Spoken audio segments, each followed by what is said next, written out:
I woke up feeling really depressed today and I just wasn't excited about life. Luckily, I had a phone call scheduled with one of my friends, one of my childhood friends. He's currently in Australia and he actually told me something today that I didn't know, and it just made me so happy that I could be this big of an inspiration to someone.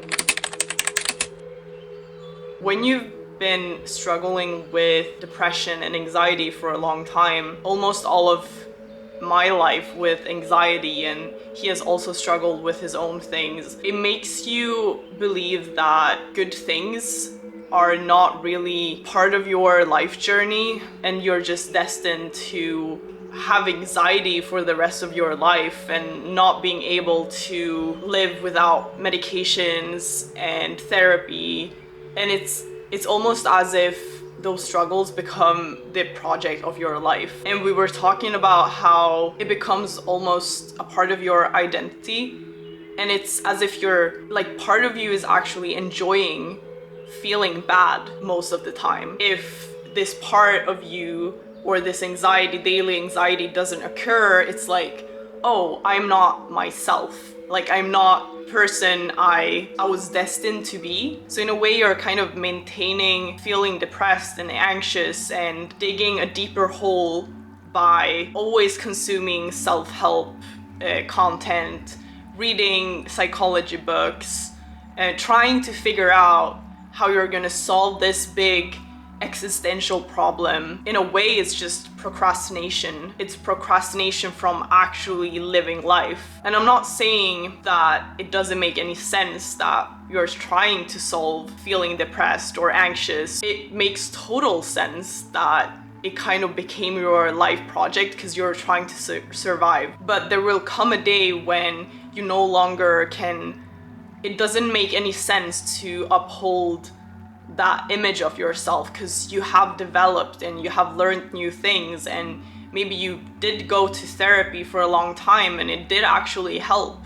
So you aren't even remotely the same person as you were 5 years ago or 10 years ago. We do change throughout life, and I think it's important to update your image of yourself or the identity you have and the narratives that you have about yourself, because we do change. And the story that you told yourself 5 years ago that you have social anxiety and you can't make new friends, it might not even be true anymore, or it's only 20% true and not 100%. Yeah, so I think in a way we are clinging to old stories about ourselves because they did help us survive and understand the world around us. But things do change for the better, and somewhere along the way we need to recognize that and embrace the fact that things did get better. We also discussed the importance of validating yourself. Even when it makes no sense to you, you should do it anyway. And it can be really simple things in the beginning.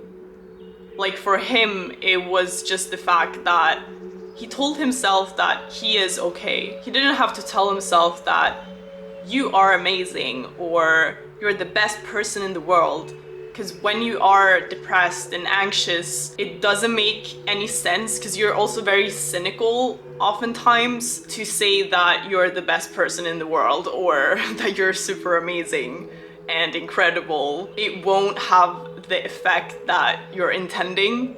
So in a way, it's better to start small, to just tell yourself that you are perfectly okay as you are. I was so touched by that he could find that little thing. He told me that sometimes when it's especially hard to validate yourself, he tries to bring up an image of himself when he was young, when he was a child, and trying to see himself, his current self, from the view of that child. And he said that that child would be impressed by the person he is today. And that's so incredibly beautiful. So the thing he told me that made me so happy, that just made my day, it just made such a huge difference waking up feeling depressed again.